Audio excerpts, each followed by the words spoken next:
What's up, guys? It's an exciting day because I am going to review one of the most controversial, newly found love for movies in the Freddy franchise, A Nightmare on Elm Street Part 2, Freddy's Revenge.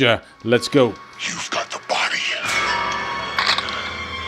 I've got the brain.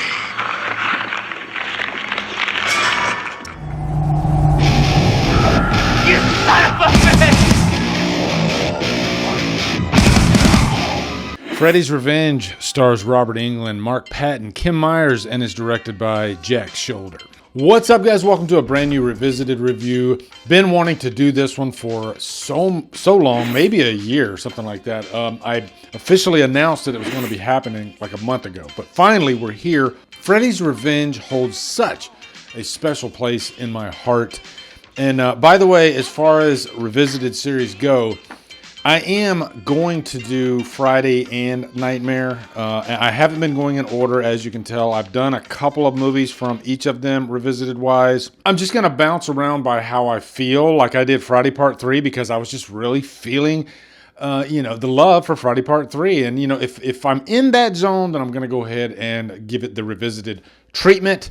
I don't know if I'll be doing another Nightmare movie next or another Friday movie next. It'll be a nice surprise. But I can tell you right now, Nightmare 4 has been on my mind lately. That's all I'll say. Nightmare 4, okay? Keep that in mind at all times. Also, this new box set is coming out really soon. Got my pre-order in. We're all excited for it. So I think timing-wise, it's probably a good idea to maybe focus on the Nightmares, but also there's so much news about Friday lately with Sweet Revenge, Crystal Lake show coming out. I think both of them are a safe space to do.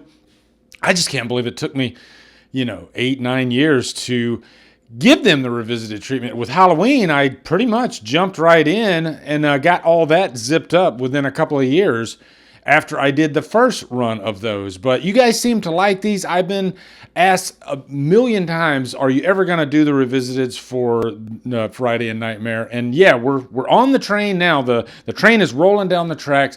Nightmare Part 2, Freddy's Revenge. I constantly come back to this movie. It is one of the movies that I probably watch the most out of the franchise. Nostalgia-wise, I think it hits me maybe the hardest, because it might be, and I can't remember fully, guys, but it might be the first Nightmare movie I ever saw.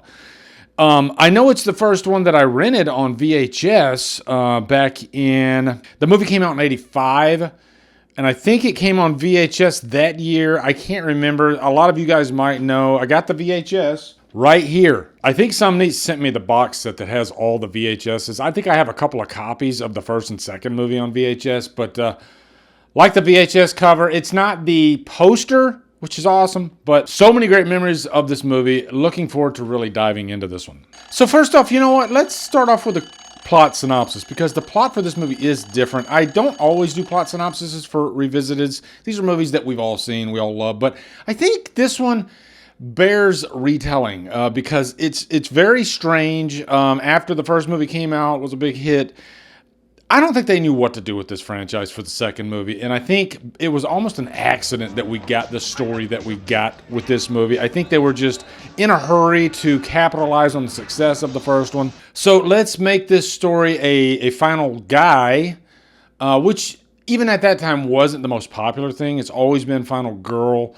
But let's have Freddy sort of like psychologically tormenting this guy. There's a subtext there, which we will definitely get into, but I will say right now, when I saw this, and for years and years after, I never picked up on the gay subtext of this movie. But it's one of those things where after you know it, you're shocked that you didn't pick it up. And maybe it was just because I was very young at the time. But Freddy is literally like pushing Jesse through his dreams, his nightmares, to kill for him. And as far as like the body count in this movie, there's not much for a good portion. And then it sort of like unloads on the body count, specifically in the pool scene in like the last act. But yeah, again, one really interesting thing about Revenge is that it is more of a psychological thriller than it is just a straight up slasher movie. And I think, correct me if I'm wrong, the first kill of the movie is Schneider when Jesse is having his nightmares and he goes to the high school. Also, you have to talk about Lisa, played by Kim Myers. I really think this is more of a friendship than a potential love situation. Even back then when I watched it, you just really could tell that they just had such a strong love for each other. And it's really art imitating life, because after this movie, Kim Myers and Mark Patton had a great bond, a great friendship, and I think still to this day they do. And I think more than anything, that comes across, that friendship over a romantic situation. Throughout the movie, Lisa cares for Jesse. She's constantly worried about him. She sees him literally falling apart in front of her, and she's always there to pick him up. I wish you would talk to me. You know, we can figure it out. We can figure it out together.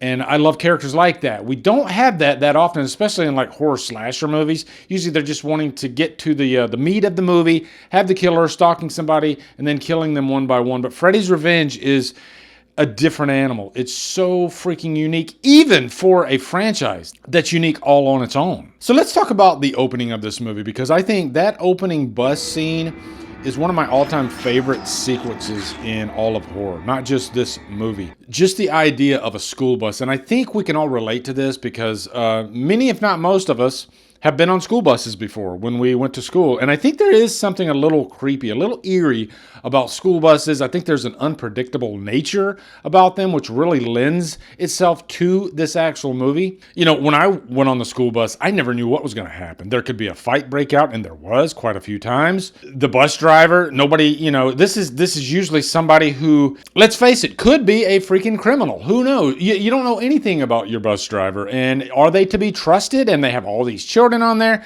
and buses don't have seat belts, which is a very strange thing. So I think that setting is perfect for an opening nightmare to this movie. Jesse getting on the bus. By the way, Robert Englund is actually the bus driver. And the bus starting, you know, to pick up speed, and then all of a sudden it goes off the road and into this like desert type terrain, and then it turns into an actual freaking nightmare with that wonderful miniature work when you see the bus on top of like the broken down mountain with just the middle portion supporting the bus. Nightmare fuel for sure.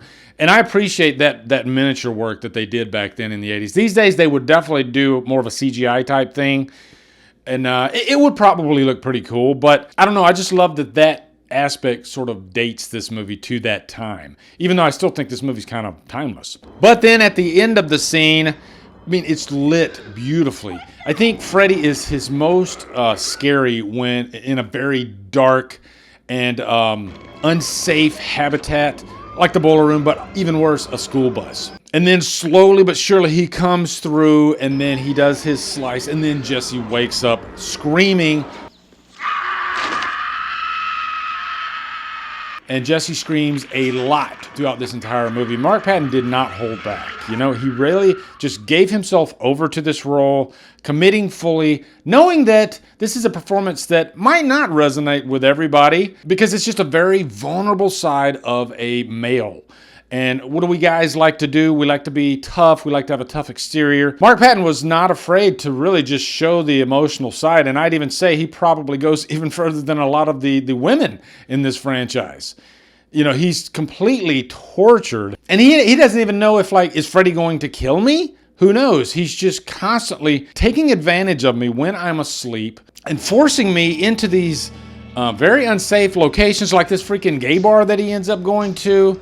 And that's how the whole Snyder situation unfolds. So, side note, if you're a teacher, you know, you're at a nightclub type environment.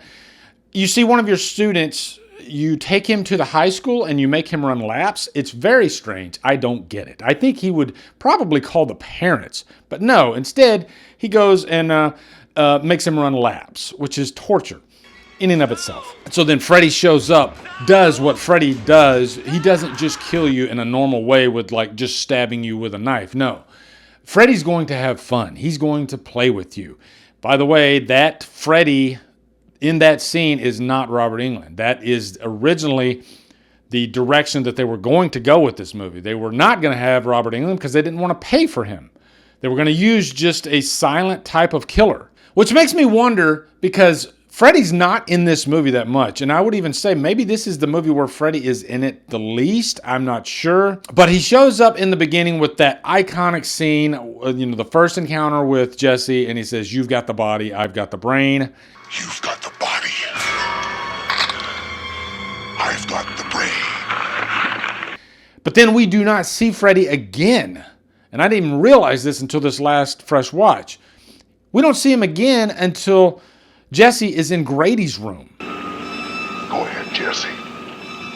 Try it on for size. And he comes out, get it? Of Jesse. Another unique thing about this movie is that the house itself feels like a haunted house. Like if this weren't a nightmare movie, if you had a different character than Freddy Krueger, you might see this as sort of a haunted house movie with a spirit taking over a person in the house. And, all the evidence is there. The house itself is constantly hot. The air conditioning doesn't work. I happen to be an HVAC tech myself. Got my certification and everything. The father, at one point, he says, there's nothing wrong with this AC. It just needs a Freon boost. Well, if it needs a Freon boost, then there's something wrong with the AC. As an HVAC tech, when I watch movies that have, air conditioning troubles, I tend to, pay attention to it more.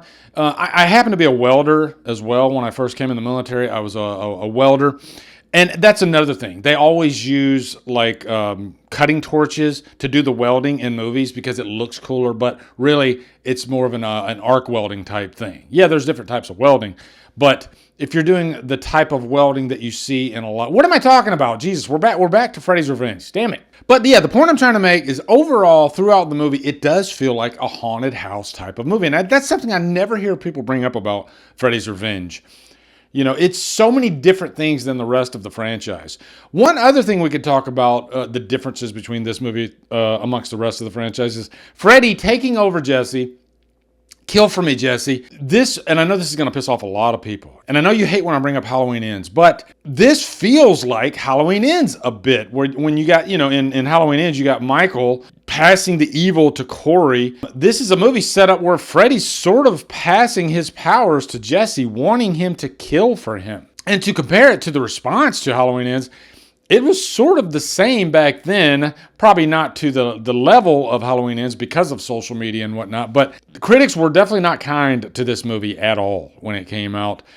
Fans were not too kind to this movie at all. They were kind of upset that they strayed away from the whole intention of Freddy Krueger in the first movie. I think through time, this movie has gained a cult following big time, which I think Halloween Ends will do the same. I think it's already starting. I also love the high school setting in this movie. It really reminds me of those fun high school movies in the 80s. The high school, I believe, is the exact same high school as The Karate Kid. And I think this movie just has a really good balance.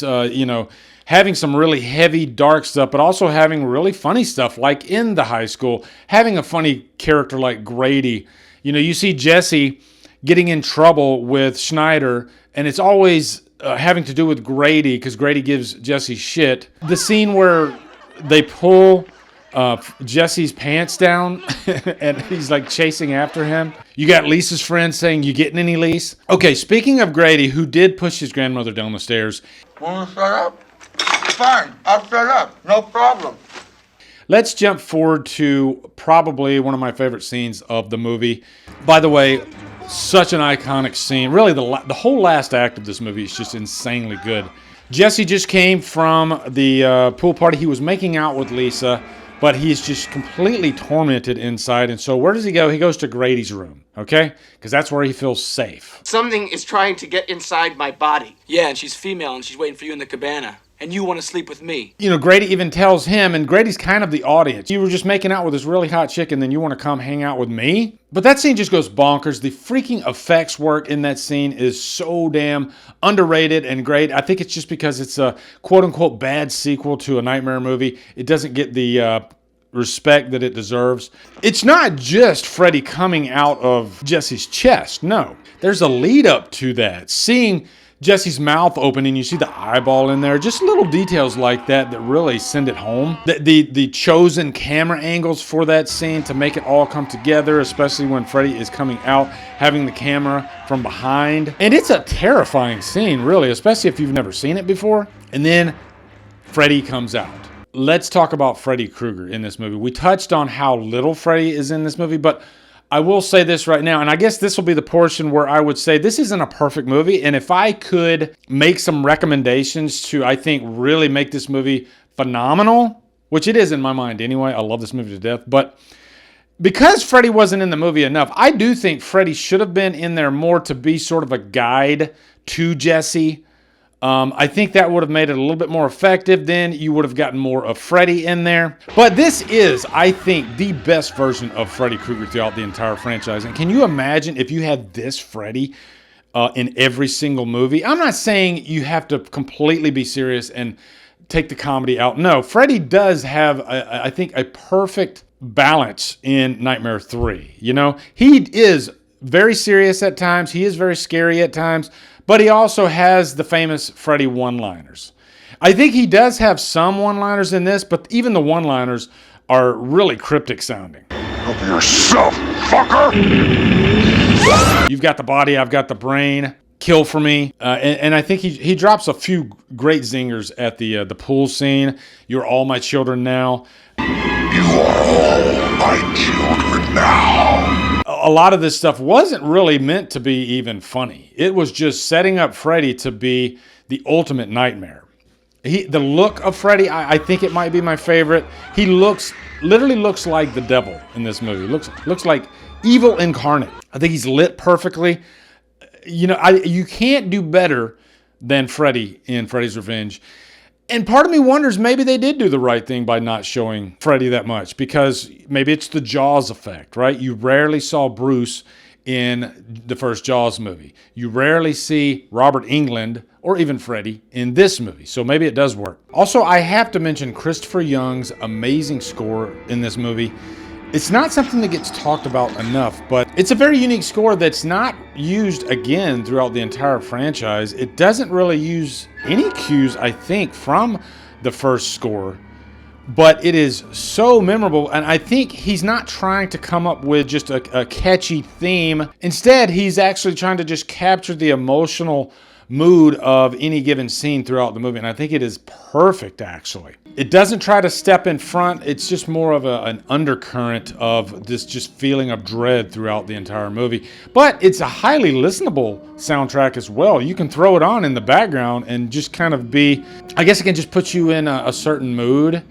I love the score of this movie. And again, I think it's just another thing that pissed people off that they didn't use the initial, you know, the nightmare theme like they used in the first movie. And don't get me wrong, the score from the first movie, I think, is more Freddy. This score is less Freddy and more Jesse, which is really cool, actually. Now, I do think they didn't know what the fuck to do with everything after the pool section, because they end up going back to the power plant, and it's Lisa versus Freddy in this scene. But when she comes into this, you see those like human-faced dogs, which is really weird looking. And then there's this like giant rat there. So I think they were just, maybe they were running out of money and time, and maybe they were just trying, we got to throw some kind of ending on this mess. And so that's what they did. And then, you know, she ends up setting Freddy on fire. And then, of course, Jesse comes out of Freddy. And then that's your end of the movie. And of course, you got to have the stinger at the very end, bookending it with the school bus. Really cool idea, actually. And everything seems hunky-dory and fine. And then all of a sudden, of course, Jesse starts getting worried again. And are we speeding up? Are we going too fast? This might be one of my favorite endings, because you got the girl behind them, you know, saying, no, it's everything's okay. And then, of course, Freddy's hand comes out of her chest. Jesse, it's okay. It's all over. Absolutely adore this movie so much. Sometimes I talk myself into thinking that this is my favorite movie, or that it's the best movie. Maybe it is my favorite, but it's maybe not the best movie of the franchise. I still think Part 3, as far as like having a perfect script, throwing everything in the kitchen sink into an effective sequel, it might be the best. And I think it's the cool thing to say that maybe Freddy's Revenge is the best now, if I'm stepping outside of myself, because I try to be cool, and I do say that Freddy's Revenge is my favorite sometimes. I don't know. And that's the thing with the big three. I go back and forth with all three of these horror icons. And I think I just love most of the movies in these franchises. And you can talk yourself into saying Halloween 5 might be your favorite movie, like Nick from the Lost River Drive-In, right? We all have our favorites, and that's the fun of this. So, but for a rating, yeah, definitely a high purchase worthy for Freddy's Revenge. It's always a favorite. It's one that I throw in the most. I can't believe I got through this revisited review. It's going to be a long one, but you know what? It's fun. I am looking forward to getting to Nightmare 3 as well. And you know what? If you've stayed this long, thank you. But also, let me know in the comments of Nightmare and Friday, what are the movies that you want me to cover next, okay? I need to hear your thoughts, because maybe I'll take that into consideration as well. All right, so guys, let me know what you think of Freddy's Revenge in the comments. I always have a great time getting in there with you guys talking about these movies. Let me know what you guys think. Also, Kate Humphries from Killer Flicks always tells me I say this too fast, but let's see if I can save it even faster. Be sure to come over to Killer Flicks, where we talk horror all day and every day, and on Fridays we do Fever on Fridays. Follow my Drumdums on my socials. Support me on Patreon. Become a channel member. Buy me coffee. And guys, thank you so much for watching. Have a good day, and Drumdum out.